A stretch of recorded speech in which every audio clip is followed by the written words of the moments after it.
እንዴ ይዙ ሲጀመር እንደማትሆኙ ነግሬው ነበር። ልቀቀኝ እባክህ ይዙ። አንተ ይዙ። አቤት፣ ምን ፈለግሽ? ምን ቀረሽ? አንድ አዳምጠኝ። ዝም በይ። ምንድነው ማዳምጥሽ? መናገር ሳይጠብቅብሽ እኮ ጉድሽን አየሁ። ቆይ ከኔ ያጣሽው ከሱ ያገኘሽው ምንድነው? ይዙ እየተቆጣኝ እኮ ነው። ተረጋግተህ አውራኝ። ጓደኛሽ ብቻ እንደሆነ ነበር አይነገርሽኝ? አሁንም ጓደኛዬ ብቻ ነው። አንቺ አታፍሪም እንዴ?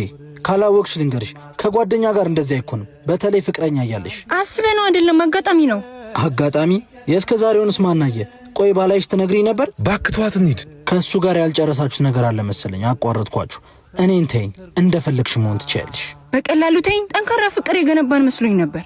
ጠንካራማ መስሎኝ ነበር። መሰረቱ ያሸዋ እንደሆነ አልገባኝም ነበር እንጂ ገና ከጅምሩ ምንም ሳላጎልብሽ ልብሽ ሌላ ከከጀለ ለወደፊቱ እንዴት እንዳምንሽ ትጠብቂያለሽ ነው? እንደውም እውነቱን ልንገርህ፣ ለአንተ ስለሚሰማኝ ስሜት እርግጠኛ አይደለሁ። ለዛም ይሆናል ይሄ የተፈጠረው። ቻው። ያጣለማኝ ተሳድቦ ይሄዳል። መጀመሪያም እንደማላምናት ነግሬ ነበር። ሄኒ፣ ወደ ስራ እንሂድ። ቆይ ምንም አልመሰለም?